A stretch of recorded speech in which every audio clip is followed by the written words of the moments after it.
Fighter jet का power show भी दिखा दिया है। रूस की मीडिया और यूक्रेन के सोशल मीडिया में दावा किया गया है कि यूक्रेन ने 4 F-16 लड़ाकू विमानों को ओडेसा में एक्शन में देखा है। बताया यह भी गया कि ये फाइटर जेट रोमानिया के हवाई क्षेत्र से उड़ान भरकर वॉर जोन में तहलका मचाने पहुंचे।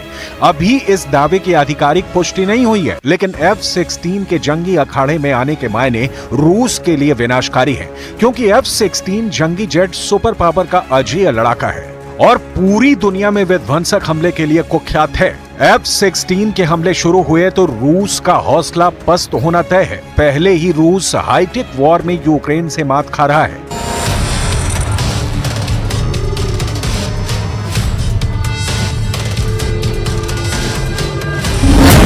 जुलाई की सुबह यूक्रेन फोर्स ने दावा किया कि कीव पर हमला करने आए रूस के सभी कामिकाज़े ड्रोन को मार गिराया गया। यूक्रेन की राजधानी कीव पर 2 हफ्ते में यह दूसरा ड्रोन अटैक हुआ, जिसमें 5 फाइटर ड्रोन इस्तेमाल किए गए। रूस के ड्रोन अटैक में कीव में किसी तरह का कोई नुकसान नहीं हुआ। रूस के ड्रोन को यूक्रेन की एयर डिफेंस सिस्टम ने कीव की सीमा में घुसने से पहले ही मार गिराया है। ड्रोन अटैक की कोशिश के बाद से यूक्रेन फोर्सेस कीव की सुरक्षा के लिए नई रणनीति पर काम शुरू कर चुके हैं। रूस के ड्रोन मार खा रहे हैं। आसमानी अखाड़े में भी रूस को झटके लग रहे हैं। यूक्रेन पश्चिमी देशों से मिले हथियारों से पुतिन आर्मी को दहला रहा है। अगर F-16 जेट से हमले शुरू हुए तो रूस की सेना का क्या होगा, इसे समझना मुश्किल नहीं। लेकिन किसी भी हाल में रूस ये जंग नवंबर तक जारी रखेगा। नवंबर महीने में अमेरिका के राष्ट्रपति के चुनाव है। फिलहाल प्रेसिडेंट की रेस में डोनाल्ड ट्रंप अजेय बढ़त हासिल करते दिख रहे हैं। ट्रंप और पुतिन की यारी गाढ़ी है। ऐसे में ट्रंप के जीतने के बाद युद्ध में अमेरिका का रुख बदलना तय है। राष्ट्रपति की रेस में ट्रंप कितने आगे चल रहे हैं, पहले इसे जानिए। अमेरिका में 5 नवंबर को होने वाले राष्ट्रपति चुनाव से 109 दिन पहले ही रिपब्लिकन प्रत्याशी डोनाल्ड ट्रंप बाजी मारते नजर आ रहे हैं। ट्रंप ने मिलवॉकी में गुरुवार रात कन्वेंशन में कार्यकर्ताओं के उत्साह के बीच टिकट पाया। शुक्रवार सुबह ट्रंप कैंप के लिए एक और खुशखबरी आई। रियल क्लियर पॉलिटिक्स के पोल के मुताबिक ट्रंप ने 7 बड़े राज्यों में बाइडेन पर 57% वोटों की बड़ी बढ़त बना ली है। बाइडेन 20% वोट हासिल कर पाए हैं। पोल के बाद संभावना जताई जा रही है कि ट्रंप 1980 में रिपब्लिकन रोनाल्ड रीगन की 44 राज्यों में जीत के रिकॉर्ड को तोड़ देंगे। इस बीच सूत्रों के मुताबिक डेमोक्रेटिक पार्टी की उपराष्ट्रपति कमला हैरिस ने बाइडेन की कमजोर पड़ती दावेदारी को देखकर राष्ट्रपति पद के चुनाव की तैयारी शुरू कर दी है। कमला हैरिस ने उपराष्ट्रपति के लिए संभावितों के रूप में सीनेटर मार्क केली, गवर्नर एंटी बैशेयर और रॉय कपूर का नाम शॉर्ट लिस्ट किया है। कमला हैरिस डेमोक्रेटिक पार्टी से राष्ट्रपति पद के टिकट के और करीब हो गई हैं। पार्टी में उनके मुकाबलेदार काफी पीछे हैं। हालांकि डेमोक्रेटिक उम्मीदवार राष्ट्रपति बाइडेन अब भी अपनी दावेदारी पर अड़े हैं। बाइडेन के रुख से डेमोक्रेट को अच्छा खासा नुकसान भी झेलना पड़ रहा है, जिससे ट्रंप की जीत की राह आसान बनती जा रही है। अमेरिका में ट्रंप की वापसी प्रेसिडेंट ज़ेलेंस्की को डरा रही है। वजह है ट्रंप का पुतिन को लेकर नरम रुख। यूक्रेन रूस युद्ध के बाद भी ट्रंप ने अक्सर राष्ट्रपति व्लादिमीर पुतिन की तारीफ की है। पुतिन उधर अमेरिका में राष्ट्रपति पद के उम्मीदवार डोनाल्ड ट्रंप ने जेलेंस्की को फोन किया है और ट्रंप ने जेलेंस्की को भरोसा दिलाया कि वो चुनाव जीतकर अमेरिका के राष्ट्रपति बने तो युद्ध रुकवा देंगे। लेकिन जेलेंस्की इस बात से डरे हुए हैं कि ट्रंप किन शर्तों पर युद्ध का द एंड करवाएंगे। मतलब दरअसल इसकी वजह है ट्रंप का पुतिन को लेकर नरम रुख। स्पेशल रिपोर्ट में देखिए कि पुतिन को कैसे मिली है ट्रंप पावर।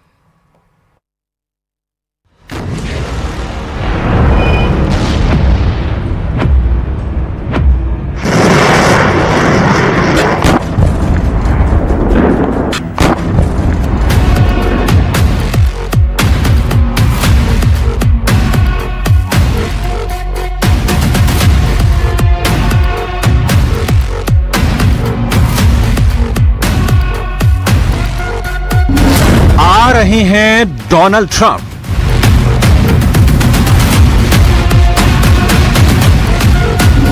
बढ़ रही है ज़ेलेंस्की की धड़कन।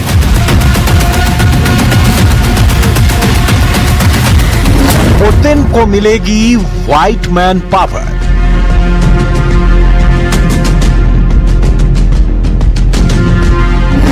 यूक्रेन को युद्ध में सरेंडर करना होगा।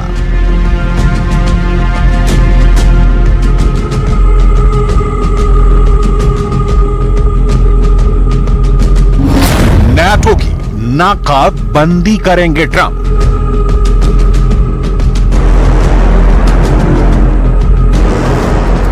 यूक्रेन रूस युद्ध का रुख मोड़ने का दम डोनाल्ड ट्रंप ने भरा हुआ है। ट्रंप ने दावा किया है कि उनके राष्ट्रपति बनते ही 24 घंटे के भीतर ये युद्ध खत्म हो जाएगा।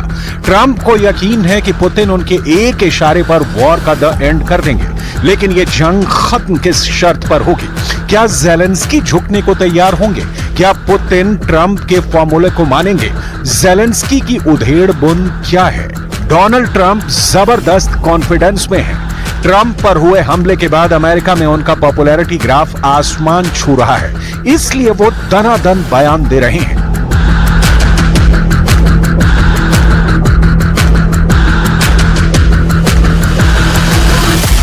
Before I even arrive at the Oval Office, I will have the disastrous war between Russia and Ukraine settled. It will be settled quickly. I will get the problem solved, and I will get it solved in rapid order, and it will take me no longer than one day. I know exactly what to say to each of them. I got along very well with them. Trump ने दावा किया है कि उन्होंने democracy के लिए गोलियां खाई हैं। वो तीसरे विश्व युद्ध से दुनिया को बचाएंगे भी, लेकिन कैसे? क्या है ट्रंप का प्लान?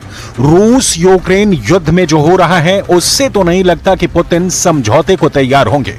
रूस की सेना वॉर जोन में जोरदार हमले झेल रही है। रूस कई दिनों से बैकफुट पर है। पूरा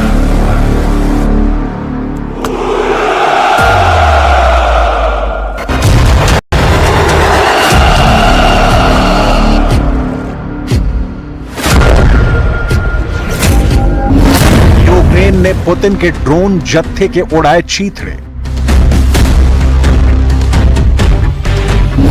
वॉर जोन में दफन हुए रूस के अटैक हेलीकॉप्टर।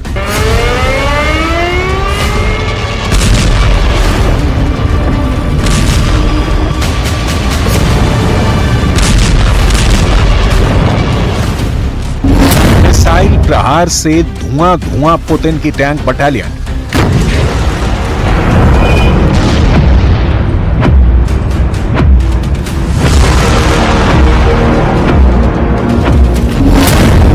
फोर्स को दौड़ाकर पीट रही है ज़ेलेंस्की आर्मी। भीषण युद्ध चल रहा है, हर पल पलड़ा बदल रहा है। कभी रूस तो कभी यूक्रेन हावी नजर आ रहा है। हाल के कुछ दिनों से यूक्रेन फोर्सेस की बढ़त साफ दिख रही है। यूक्रेन ने जब से रूस में घुसकर अटैक शुरू किया है, पुतिन आर्मी को संभालने का मौका नहीं मिल रहा है। ओडेशा में यूक्रेन ने अमेरिका से मिले F-16 फाइटर जेट का पावर शो भी दिखा दिया है। रूस की मीडिया और यूक्रेन के सोशल मीडिया में दावा किया गया है कि यूक्रेन ने 4 F-16 लड़ाकू विमानों को ओडेसा में एक्शन में देखा है। बताया यह भी गया कि ये फाइटर जेट रोमानिया के हवाई क्षेत्र से उड़ान भरकर वॉर जोन में तहलका मचाने पहुंचे। अभी इस दावे की आधिकारिक पुष्टि नहीं हुई है, लेकिन F-16 के जंगी अखाड़े में आने के मायने रूस के लिए विनाशकारी है, क्योंकि F-16 जंगी जेट सुपर पावर का अजेय लड़ाका है और पूरी दुनिया में विध्वंसक हमले के लिए कुख्यात है। F-16 के हमले शुरू हुए तो रूस का हौसला पस्त होना तय है। पहले ही रूस हाईटेक वॉर में यूक्रेन से मात खा रहा है।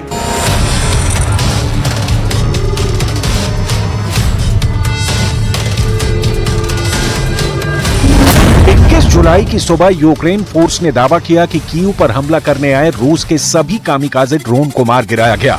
यूक्रेन की राजधानी कीव पर 2 हफ्ते में यह दूसरा ड्रोन अटैक हुआ, जिसमें 5 फाइटर ड्रोन इस्तेमाल किए गए। रूस के ड्रोन अटैक में कीव में किसी तरह का कोई नुकसान नहीं हुआ। रूस के ड्रोन को यूक्रेन की एयर डिफेंस सिस्टम ने कीव की सीमा में घुसने से पहले ही मार गिराया है। ड्रोन अटैक की कोशिश के बाद से यूक्रेन फोर्सेस कीव की सुरक्षा के लिए नई रणनीति पर काम शुरू कर चुके हैं। रूस के ड्रोन मार खा रहे हैं, आसमानी अखाड़े में भी रूस को झटके लग रहे हैं। यूक्रेन पश्चिमी देशों से मिले हथियारों से पुतिन आर्मी को दहला रहा है। अगर F-16 जेट से हमले शुरू हुए तो रूस की सेना का क्या होगा, इसे समझना मुश्किल नहीं। लेकिन किसी भी हाल में रूस ये जंग नवंबर तक जारी रखेगा। नवंबर महीने में अमेरिका के राष्ट्रपति के चुनाव है। फिलहाल प्रेसिडेंट की रेस में डोनाल्ड ट्रंप अजेय बढ़त हासिल करते दिख रहे हैं। ट्रंप और पुतिन की यारी गाढ़ी है। ऐसे में ट्रंप के जीतने के बाद युद्ध में अमेरिका का रुख बदलना तय है। राष्ट्रपति की रेस में ट्रंप कितने आगे चल रहे हैं, पहले इसे जानिए। अमेरिका में 5 नवंबर को होने वाले राष्ट्रपति चुनाव से 109 दिन पहले ही रिपब्लिकन प्रत्याशी डोनाल्ड ट्रंप बाजी मारते नजर आ रहे हैं। ट्रंप ने मिल्वॉकी में गुरुवार रात कन्वेंशन में कार्यकर्ताओं के उत्साह के बीच टिकट पाया। शुक्रवार सुबह ट्रंप कैंप के लिए एक और खुशखबरी आई। रियल क्लियर पॉलिटिक्स के पोल के मुताबिक ट्रंप ने 7 बड़े राज्यों में बाइडेन पर 57% वोटों की बड़ी बढ़त बना ली है। बाइडेन 20% वोट हासिल कर पाए हैं। पोल के बाद संभावना जताई जा रही है कि ट्रंप 1980 में रिपब्लिकन रोनाल्ड रीगन की 44 राज्यों में जीत के रिकॉर्ड को तोड़ देंगे। इस बीच सूत्रों के मुताबिक डेमोक्रेटिक पार्टी की उपराष्ट्रपति कमला हैरिस ने बाइडेन की कमजोर पड़ती दावेदारी को देखकर राष्ट्रपति पद के चुनाव की तैयारी शुरू कर दी है। कमला हैरिस ने उपराष्ट्रपति के लिए संभावितों के रूप में सीनेटर मार्क केली, गवर्नर एंडी बैशेयर और रॉय कपूर का नाम शॉर्ट लिस्ट किया है। कमला हैरिस डेमोक्रेटिक पार्टी से राष्ट्रपति पद के टिकट के और करीब हो गई हैं। पार्टी में उनके मुकाबलेदार काफी पीछे हैं। हालांकि डेमोक्रेटिक उम्मीदवार राष्ट्रपति बाइडेन अब भी अपनी दावेदारी पर अड़े हैं। बाइडेन के रुख से डेमोक्रेट को अच्छा खासा नुकसान भी झेलना पड़ रहा है, जिससे ट्रंप की जीत की राह आसान बनती जा रही है। अमेरिका में ट्रंप की वापसी प्रेसिडेंट ज़ेलेंस्की को डरा रही है। वजह है ट्रंप का पुतिन को लेकर नरम रुख। यूक्रेन रूस युद्ध के बाद भी ट्रंप ने अक्सर राष्ट्रपति व्लादिमीर पुतिन की तारीफ की है। पुतिन की तरफ से ट्रंप को हमेशा सकारात्मक संदेश दिए जाते रहे हैं। रूस के विदेश मंत्री सर्गेई लावरोव ने हाल ही में जो बयान दिया, उसे देखिए। हमने राष्ट्रपति ट्रंप के साथ काम किया है। ट्रंप के सत्ता में रहने के दौरान मॉस्को पर बार बार अमेरिकी प्रतिबंध लगाए गए। हालांकि उस समय हमारे और वॉशिंगटन के बीच उच्चतम स्तर पर बातचीत चल रही थी। अभी ऐसी कोई बातचीत नहीं है। लावरोव ने इसी प्रेस कॉन्फ्रेंस में ट्रंप के साथी सेनेटर को जमकर सराहा। ट्रंप के साथी जेडी वेंस यूक्रेन को मिल रही अमेरिकी मदद की मुखालफत कर रहे हैं। रूस में जेडी वेंस को शांति का पक्षधर माना जाता है। खुद ट्रंप ने भी अपने चुनाव प्रचार के दौरान कई बार यूक्रेन को दी जाने वाली अमेरिकी एड का विरोध किया है, जबकि यूक्रेन ये युद्ध ही अमेरिका और नेटो देशों से मिलने वाली मदद के सहारे लड़ रहा है। ऐसे में आगामी चुनाव में अगर ट्रंप की जीत होती है तो यूक्रेन को दी जाने वाली मदद में खासा गिरावट आ सकती है। मुमकिन है कि ट्रंप हर तरह की मदद फौरन बंद कर दें, जिसके बाद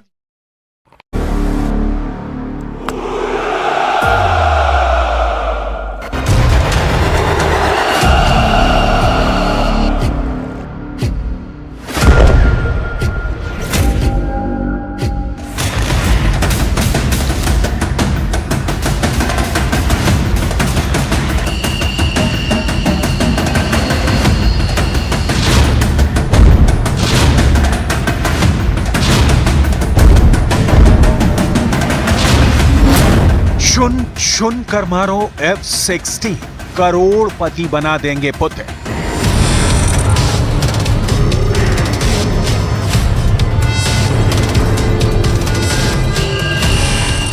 लगभग 900 दिन की जंग के बाद अब लगभग ये साफ हो चुका है कि रूस यूक्रेन जंग में अब वही असली विजेता साबित होगा जो हवाई युद्ध में बाजी मारेगा।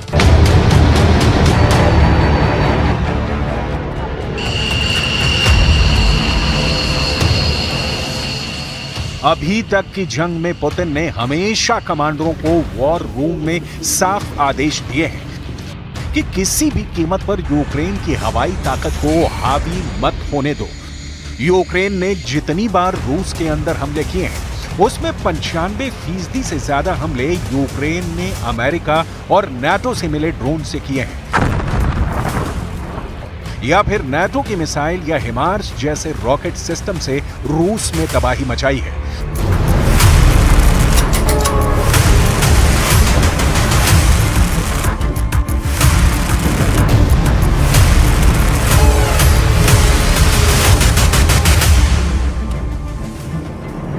लेकिन अब यूक्रेन को अमेरिका और नेटो से F-16 फाइटर जेट मिलने जा रहे हैं, जो रूस में हजारों किलोमीटर अंदर घुसकर हमला करेंगे।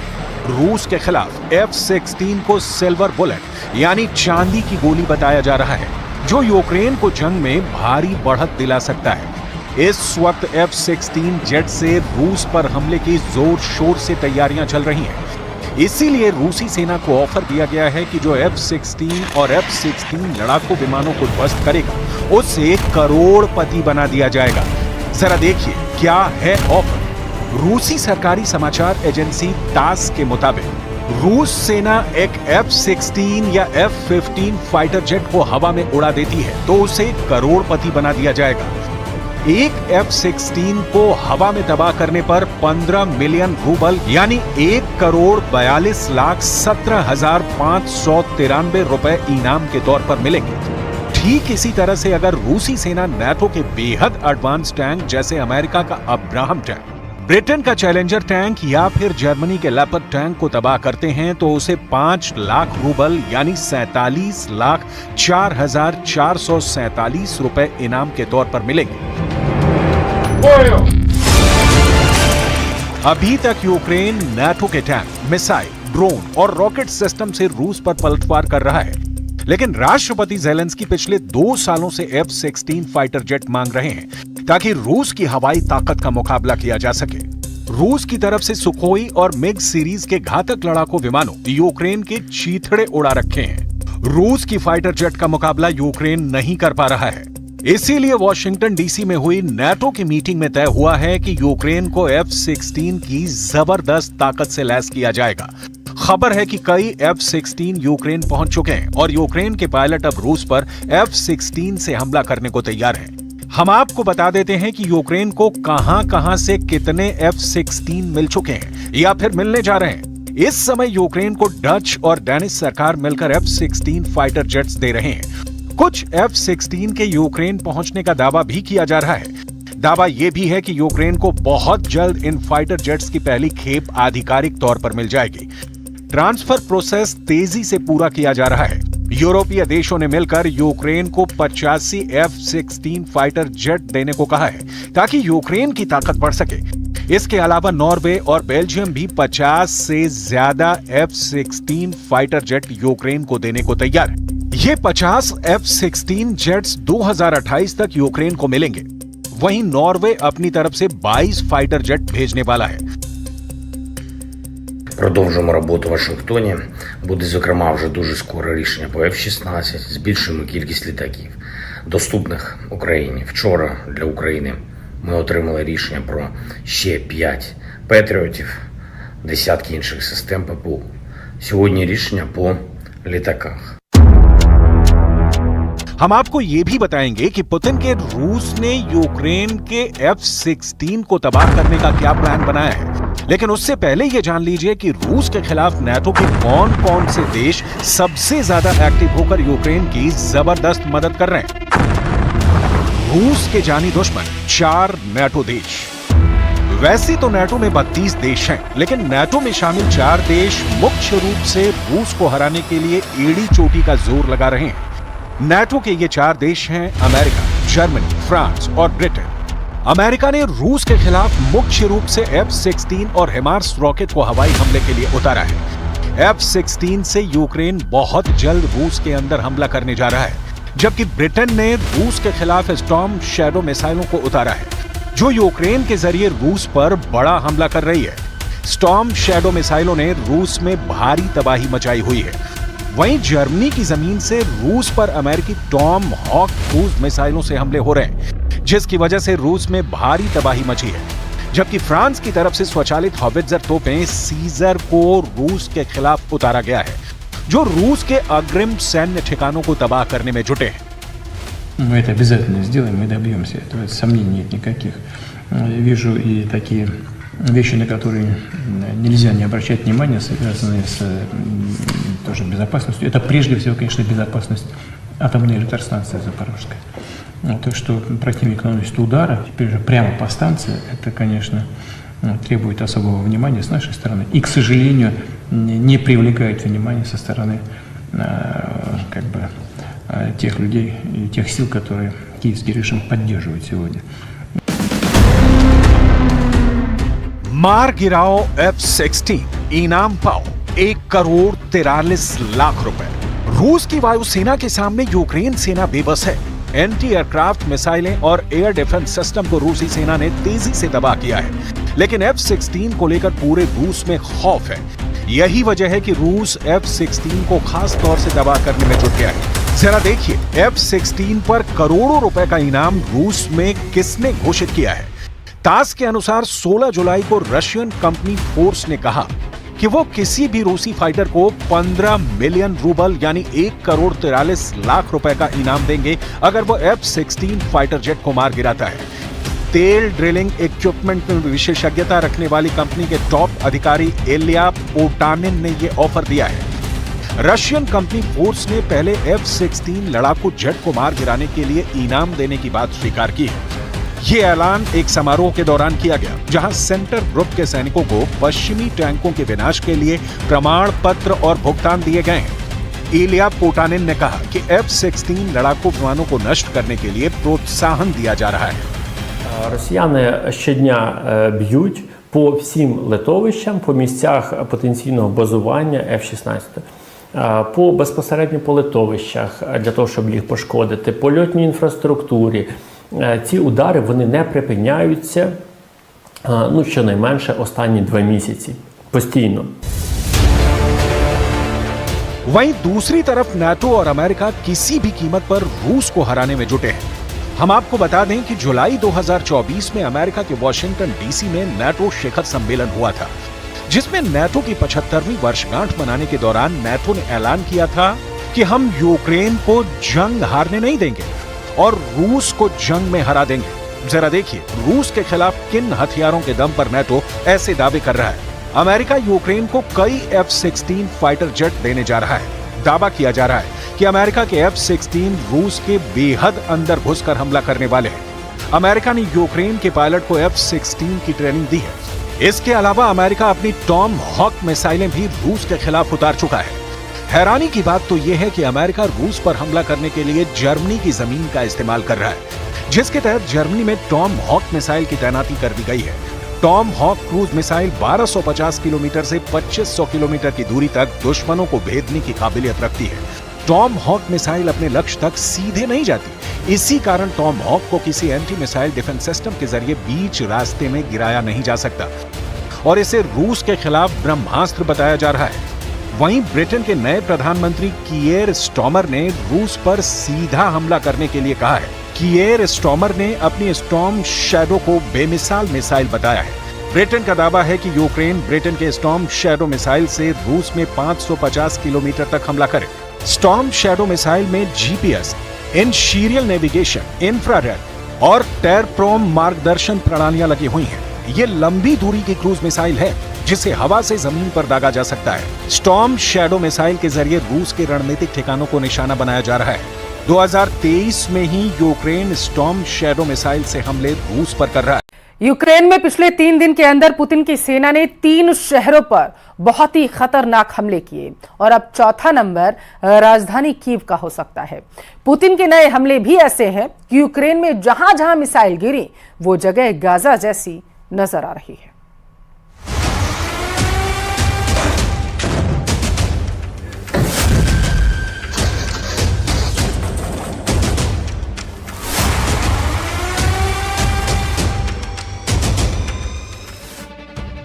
ये ना तो गजा है ना वेस्ट बैंक है, ना ही लेबनान का कोई गली मोहल्ला है। ये इस वक्त दुनिया का सबसे खतरनाक वॉर जोन यूक्रेन है। ये यूक्रेन का लवीव शहर है। ये जेलेंस्की का सबसे सुरक्षित किला है। ये यूक्रेन की तरफ से पोलैंड यानी नेटो की तरफ जाने वाला एंट्री गेट कहा जाता है और ये शहर जल रहा है। पुतिन ने 3 दिन के अंदर 3 बड़े हमले किए हैं। पहला हमला डोनेस्क के पास पोक्रस्क पर, दूसरा हमला खार्किव के पास पोल्टावा पर और तीसरा हमला पोलैंड के दरवाजे लवीव पर किया है। यानी पुतिन ने अपने प्रहार में पी फैक्टर दिखा दिया है। अब दिन में देखिए लवीव का हाल। इस ड्रोन वीडियो को देखकर न सिर्फ जेलेंस्की घबरा गए हैं, बल्कि व्हाइट हाउस में भी पैनिक है, क्योंकि पुतिन ने सोच लिया है कि बिना रुके मारूंगा और गिनूंगा भी नहीं। सिर्फ इमारतों का फर्क है, गाजा में भी जब इजराइल बम गिराता है तो रिहायशी इलाके ऐसे ही जलते हैं। इसे आप पुतिन का गुस्सा कह सकते हैं, इसे आप पुतिन का बदला कह सकते हैं, इसे आप पुतिन का प्रहार कह सकते हैं। पुतिन बता रहे हैं कि यूक्रेन का कोई इलाका, कोई कोना ऐसा नहीं जहां उनकी मिसाइल नहीं पहुंच सकती। इस हमले में 7 लोगों की मौत हुई है, जिसमें 3 बच्चे हैं। 30 से ज्यादा लोग घायल हैं। 70 से ज्यादा इमारतें तबाह हो गई हैं। लाशों को निकाला जा रहा है। पूरा शहर दहशत में है, क्योंकि किसी को उम्मीद नहीं थी कि रूस का हमला यहाँ भी हो सकता है और इतना खतरनाक हो सकता है। 3 з них – це діти, 7 – це малі діти. Дуже великі руйнування, більше 70 будинків по місту. Це все є історична спадщина. Тривають розбори завалів.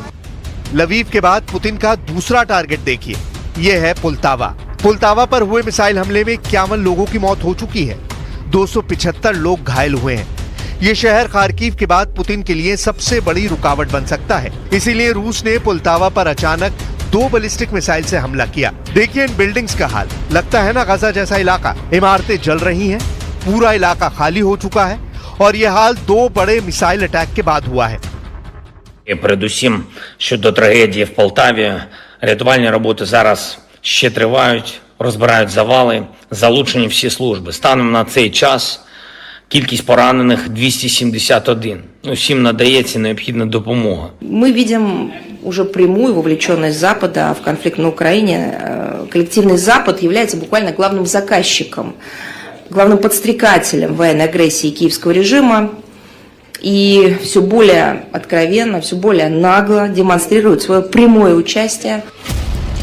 पुलतावा वो शहर है जो अभी युद्ध की फ्रंट लाइन पर नहीं है, लेकिन खार्किव के करीब है और यही वजह है कि पुतिन ने यहाँ मोर्चा खोल दिया है। वो यहाँ पर ऐसी मिसाइलों से हमला कर रहे हैं जिसे रोकना जेलेंस्की के बस की बात नहीं मानी जाती। यूक्रेन के रक्षा मंत्रालय ने कहा कि पुलतावा के लिए भयानक दिन रहा। एयर रेड सायरन और मिसाइल हमले के बीच में इतना कम वक्त मिला कि लोग बॉम्ब शेल्टर में जाने के दौरान भी घायल हो गए। ऐसे शहरों को टारगेट करने के लिए पुतिन अब अपनी खतरनाक short range ballistic missile Iskander का ज्यादा इस्तेमाल कर रहे हैं। 500 किलोमीटर रेंज वाली इस्कंदर मिसाइल जहां गिरती है, वो 700 किलो वाले विस्फोटक से धमाका करती है। इस मिसाइल से यूक्रेन में सबसे ज्यादा हमले अंजाम दिए गए हैं।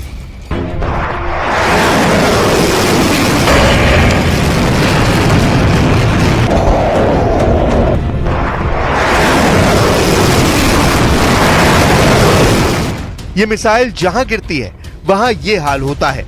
यूक्रेन का दावा है कि ये मिसाइल क्राइमिया से दागी गई, जहां से पुलतावा की दूरी 400 किलोमीटर है। अब सवाल उठ रहा है कि पुतिन ऐसे शहरों को टारगेट क्यों कर रहे हैं जो डायरेक्ट फ्रंट लाइन पर नहीं है। यानी पुलतावा के अलावा पोक्रस्क और पोलैंड के करीब लवीव को क्यों टारगेट किया गया है, वो भी ऐसी बमबारी के जरिए जिसे देखकर यूक्रेन के सैनिकों के पैर कांपने लगे।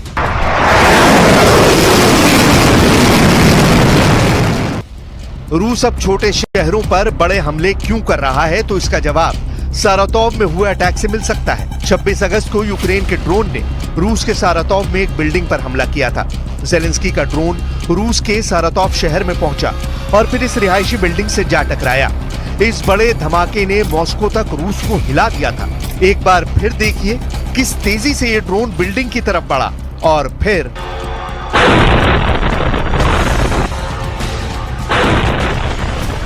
ऐसे ही धमाकों का जवाब पुतिन अब पुलतावा, पोक्रोस्क और पोलैंड के करीब लवीव शहरों पर हमले से दे रहे हैं। पुतिन के गुस्से वाले मीटर की सुई लाल सिग्नल देने लगी। अब आप कह सकते हैं कि पुतिन का अटैक मीटर लाल सिग्नल दे रहा था। पुतिन ने सारातोव में हुए हमले के बाद अपनी वॉर बैटरी फुल रिचार्ज की और बता दिया कि रूस वक्त आने पर कैसा जवाबी हमला करता है। बिल्डिंग में इससे जा टकराया है, किसने और क्यों किया इस हमले को अंजाम दिया गया, रिपोर्ट में देखिए आप।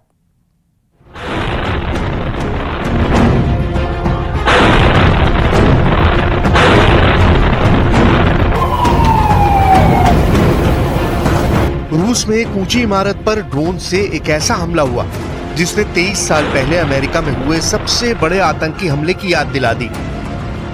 बस अंतर यह है कि वो एक आतंकी हमला था और ये रूस के मुताबिक यूक्रेन का हमला था।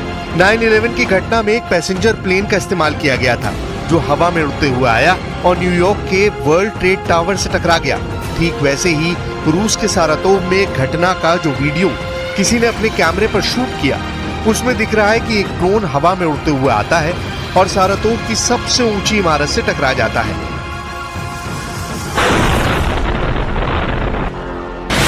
यह हमला खतरनाक था, कुछ भी हो सकता था, लेकिन सारातोव रीजन के गवर्नर के मुताबिक इस हमले में इमारत को थोड़ा नुकसान पहुंचा है। इमारत के नीचे खड़ी करीब 20 कारों को नुकसान पहुंचा है। 2 लोग इस हमले में घायल हैं। रूस का दावा है कि यूक्रेन ने इस हमले को अंजाम दिया।